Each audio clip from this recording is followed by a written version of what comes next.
السلام علیکم ورحمۃ اللہ وبرکاتہ۔ ناظرین کرام، اس بزم سے مقصود ہے اصلاح مفاسد، نشتر جو لگاتا ہے دشمن نہیں ہوتا۔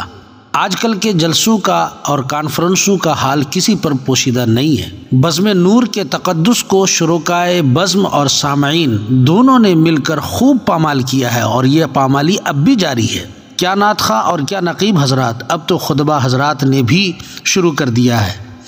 ہمارے پاس ایک خطیب صاحب کی ایک ویڈیو کلپ آئی جس میں انہوں نے اس بات کی نوٹس لیا اور ضروری تنبیہ بھی فرمائی کہ اس طرح کی حرکتیں نہیں کرنی چاہیے، جو یقیناً متانت و سنجیدہ قسم کے لوگوں کو پسند ہے، لیکن وہ تنبیہ کرتے کرتے اور بولتے بولتے ایسی بات بول گئے جو قابل تسلیم نہیں ہے، بلکہ ان کی اس بات کی نوٹس لینا ضروری ہو گیا۔ پہلے آپ وہ چھوٹی سی ویڈیو کلپ ملاحظہ فرمائیں۔ نبی کی تعریف کریں، زیادہ کچھ نہیں بولنا ہے۔ اب مجھے معلوم ہے کہ زیادہ کچھ تم کو نہیں بولنا چاہیے۔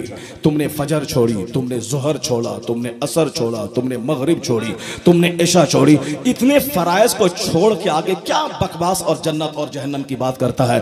صرف کلتے بولتے بولیں گے، سبحان اللہ نہیں بولے گا تو ہاتھ میں لقوہ مار دے گا۔ یہ بتائیے بدتمیز بدعا کرنے کے لیے آیا ہے کیا؟ یہ ہاتھ اٹھا کے بولیے، پینک پھیلا کے بولیے، پاؤں چڑھا کے بولیے، کمانا کھانا ہے تو نعت پڑھ، پیسہ لے گھر چلا جا۔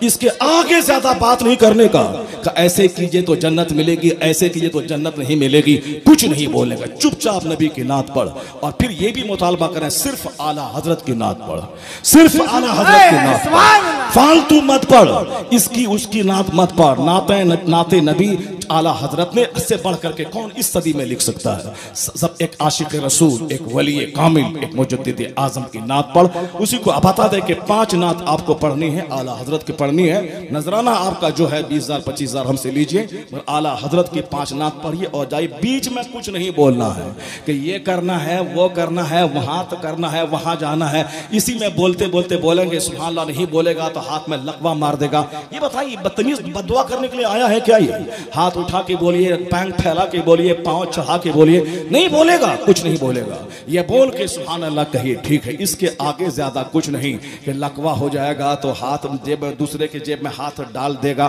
یہ ساری باتیں بول کے رونق تقدس کو پامال کر دیا ہے ان لوگوں نے۔ مقرر صاحب کہہ رہے ہیں کہ جلسوں میں صرف اعلیٰ حضرت کی نعت پڑھی جائے اور کسی کی لکھی ہوئی نعت نہ پڑھی جائے۔ بتائیے کیا یہ بات قابل تسلیم ہو سکتی ہے؟ کیا اعلیٰ حضرت فاضل بریلوی علیہ رحمت و رضوان کی لکھی ہوئی نعت ہی صرف نعت ہے اور دیگر بزرگان دین کی لکھی ہوئی نعتیں کچھ بھی نہیں؟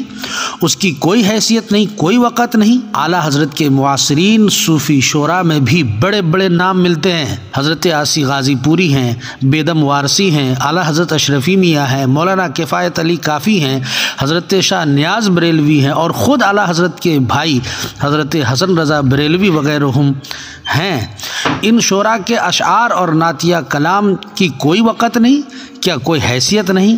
ہاں، اگر یہ بولا جاتا کہ آج کل کے تک بندی اور ٹھیلم ٹھال کرنے والوں کے کلام نہ پڑھا جائے بلکہ بزرگوں کے کلام پڑھے جائیں تو ٹھیک ہوتا، مگر یہ کہنا کہ صرف اعلیٰ حضرت کا کلام پڑھنا ہے اور کسی کا نہیں، تو یہ بات بالکل ہی ناقابل تسلیم ہے اور بہت بے وقوفی والی بات ہے۔ یہ دیگر بزرگان دین شعراء کے ساتھ ساتھ اعلیٰ حضرت کی روح کو بھی تکلیف پہنچانا ہے اور دوسرے شعراء کی نعتیہ خدمات کو پردہ خفا میں رکھنے کی ناکام کوشش ہے۔